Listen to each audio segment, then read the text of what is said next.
Cara penggunaan asap dan tembakau. Rokok Divine. Rokok ini bermacam-macam. Rokok biru biasanya untuk orang iseng-iseng atau untuk menjaga kesehatan aja, bukan untuk penyakit berat ya, kanker dan degeneratif lainnya. Sedangkan rokok nomor itu memang untuk berbagai macam penyakit beda-beda ya, diabetes, kanker dan sebagainya, rokoknya nomornya beda-beda. Sedangkan rokok Tingway, Airway itu juga bukan untuk umum, untuk menjaga kesehatan. Campuran asam aminonya lebih banyak daripada rokok nomor. Dan kalau dilihat dari urutannya, rokok paling ringan rokok biru, setelah itu rokok nomor, setelah itu yang paling berat rokok Tingway dan Airway. Biasanya kalau ada perokok yang mau ganti rokok, biasanya butuh sekitar berapa bulan gitu untuk pindah ya. Tergantung, karena biasanya kalau dipakai membuat suatu orang menjadi, biasanya efeknya paling Tingway gitu paling keleyengan gitu ya. Tapi kalau keleyengan atau pusing itu sebenarnya malah olahraga atau jalan kaki atau berenang, atau apalagi kalau berenangnya di laut, itu akan lebih menyegarkan lagi. Jadi dia kalau misalnya kepalanya kelayangan, bukannya kita tiduran di tempat tidur, tapi malah olahraga, menggerakkan badannya makin banyak, berkeringat, nanti lama-lama kelayangannya juga hilang sendiri. Atau kalau sampai batuk-batuk, bisa minum vitamin C.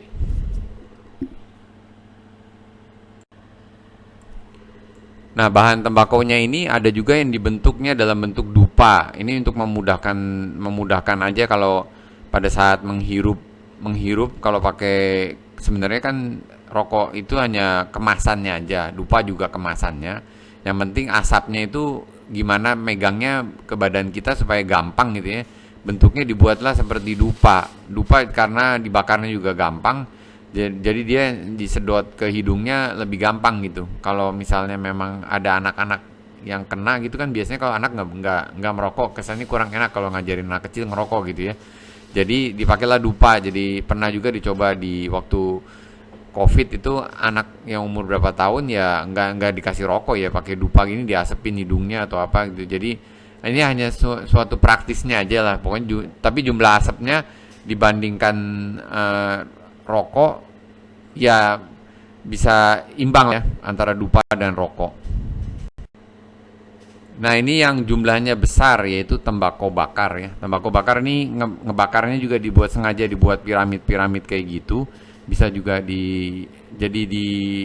dibentuk seperti piramid gitu, terus kertasnya itu digulung-gulung terus dibakar. Jadi pembakarannya itu dari ujung. Jadi itu terlihat dari sebelah kiri itu digulung kertas tisu, terus dibakar, terus ditaruh aja di atas ujungnya. Lama-lama kebakar kan semuanya. Dia pelan-pelan kebakar ke bawah.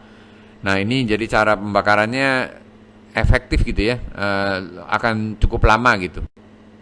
Cara lain juga bisa juga tembakau bakarnya itu ditutupin corong putih ini supaya asapnya lurus ke atas gitu, nggak belok-belok. Jadi nggak ketiup-tiup angin terus belok-belok, gampang belok gitu ya.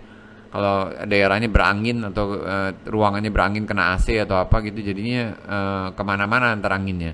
Nah, kalau yang sebelah kanan, dupanya itu, dupa yang tadi dipakai itu ditekuk, dimasukkan ke dalam kaleng itu, terus nanti jadi dia keluar asap jadi bisa. Tapi jadi bukan, jadi cara bisa juga pakai dupa seperti itu untuk mengeluarkan asap ke atas gitu. Jadi nggak harus pakai tembakau bakar, cuma jadi lebih banyak ya.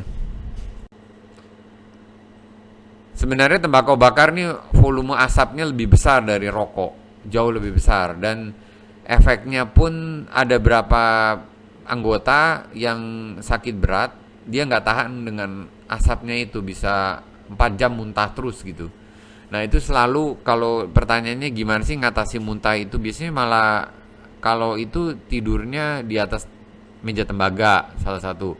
Kalau nggak punya meja tembaga ya jalan atau olahraga.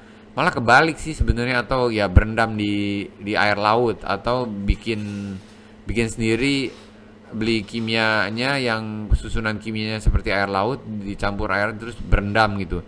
Banyak macam pengobatannya sih untuk menangani efek sampingnya. Biasanya efek sampingnya itu yang yang orang nggak tahannya kalau diasepin dari bawah. Jadi kena di bawah pinggang. Kalau efektifnya lagi dipakein sarung. Jadi pakein sarung badannya supaya asapnya nggak lari kemana-mana. Jadi bener-bener ke bawah pinggang tuh naik dari situ. Dan biasanya lebih hangat. Semakin dekat asapnya jadi dan kira-kira 15 menit, 20 menit. Ya, jadinya pas pembakaran sampai bener-bener habis. Dan kalau ruangannya tertutup sebenarnya lebih bagus, cuma biasanya nggak tahan asapnya ya. Asapnya itu nggak tahan karena asapnya itu ada asam aminonya, jadi lebih narik radikal bebasnya dan merkurinya gitu. Tembakau bakar sih sebenarnya lebih kuat dibandingkan rokok atau dupa ya. Tembakau bakar, jadi efeknya lebih kuat terutama untuk yang penyakit-penyakit berat ya. Tembakaunya itu selain dalam bentuk dupa, di linting seperti rokok, juga tembakau bakar, ada lagi tembakau yang untuk dibalurkan di atas meja tembaga. Dan sudah biasanya beberapa pasien kanker sekalipun sudah mulai dibalur dari hari pertama dengan tembakau ini. Karena memang tembakau sifatnya menyehatkan DNA.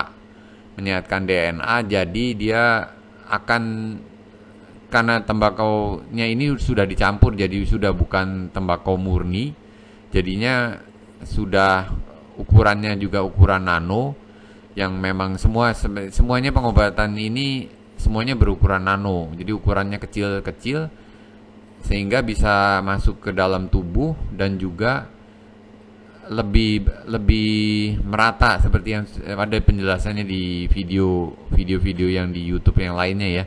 Jadi saya nggak perlu menerangkan lebih jelas. Pokoknya ini ukurannya lebih kecil, lebih meresap, dan efeknya juga lebih kuat ya, termasuk kuat. Dan memang harus dilakukan di atas meja tembaga.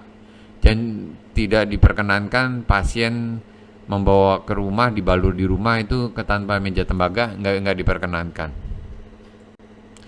Dari semua efek balur yang paling kuat itu enema tembakau. Biasanya orang dilakukannya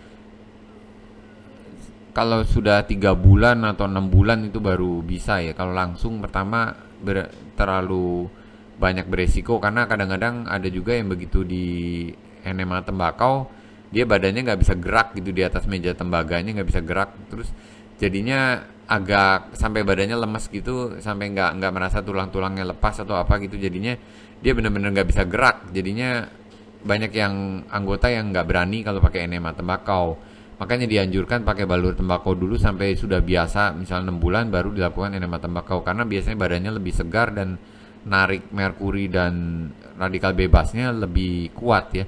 Termasuk yang paling kuat lah diantara dibandingkan rokok atau dan segala macam. Inilah yang paling kuat dan harus di atas meja tembaga.